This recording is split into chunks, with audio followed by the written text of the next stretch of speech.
Facebook যারা ব্যবহার করে, ইন্টারনেট যারা ব্যবহার করে, ইউটিউব, ম্যাট, ভারত থেকে আসা পিন আপ করা পত্রিকাগুলো, ভারতের 36টা চ্যানেল সহ সব কিছু ওদের হাতে। আর আমরা বলছি সব হারাম, আমরা আছি লা ইলাহা ইল্লাল্লাহ নিয়ে। আপনি যদি এই লা ইলাহা ইল্লাল্লাহটা প্রতিষ্ঠা করতে চান, প্রচার মাধ্যমগুলো দরকার আছে না নেই? আল্লাহর নবী যেদিন নবুয়ত পেয়েছিলেন, সাফা পাহাড় তো নিজের চোখে দেখলাম, বিশ্বনবী ওই পাহাড়ে উঠে লাল কাপড় উড়িয়ে দিলেন। তার মানে ওই সময়ের প্রযুক্তি, ওই সময়ের স্যাটেলাইট ছিল লাল কাপড়। কেউ বিপদে পড়লে লাল কাপড় উড়িয়ে দিত। মানুষ মনে করত লোকটা বিপদে পড়েছে, সবাই আসতো। আল্লাহর নবী যদি ওই সময়ের প্রযুক্তি ব্যবহার করে কালেমার দাওয়াত দিতে পারে, আজও বাংলাদেশে পত্রিকার মাধ্যমে, ইউটিউবের মাধ্যমে, স্যাটেলাইটের মাধ্যমে, প্রযুক্তির মাধ্যমে কোরআনের দাওয়াত প্রচার করা ফরজ। আর উনি হারাম হারাম হারাম করতে করতে নিচেও হারাম হয়ে গেছে।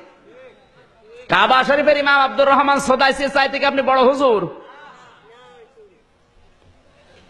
না না, কয়জন বললেন? বাকিগুলো তো খোঁজ খবর রাখেন না। তাই কাবার ইমাম শুধু ইমাম না, মক্কার উম্মুল কোরা বিশ্ববিদ্যালয়ের অধ্যাপক, মক্কার প্রশাসনের তিনি প্রধান বিচারপতির দায়িত্ব পালন করছেন। তার রায় অনুযায়ী মানুষের জীবন মরণের ফায়সালা হয়।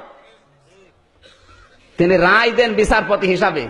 তিনি শুধু ইমাম না, আজ 30 বছর কাবার ইমামতি করছে, আজ পর্যন্ত একটা লোকমা দিতে পারে না। তার পেছনে নামাজ পড়লে মনে হয় কোরআন শরীফ এখনই নাজিল হচ্ছে। আমি 8 বার পেয়েছিলাম তাকে। এইবার চেহারা দেখলে মনে হয় নূর ঝরছে। সেই লোকটা যখন বক্তব্য দেয় সেমিনারে, সিম্পোজিয়ামে, কাবা শরীফে যখন খুতবা দেয়, এই যে হজের খুতবা দিল এবার, ওটা ইউটিউবে, টিউবমেটে, ফেসবুকে, ইন্টারনেটে, সারা বিশ্বে 1 সেকেন্ডে ছড়িয়ে গেছে। উনি কি জানতেন না যে আমার চেহারা যদি ইন্টারনেটে দিয়ে দেয়, পৃথিবীর মানুষ দেখলে আমার গোনা হবে? জানতেন না? এই কথা বলেন না কেন? কোন কারণে ছড়িয়ে দিলেন বলেন? তার নিয়ত তো খারাপ। তার চাইতে আপনার বুজুর্গি বড় বেশি হয়ে গেছে। মন অত সংকীর্ণ কেন আপনার? ইসলাম প্রচার করার জন্য একটা মাধ্যম আমাদের হাতে নেই। মানে বুজুর্গ হয়ে বসে আছে। নবী ছিলেন বুজুর্গ, নবীর কৌশল ছিল।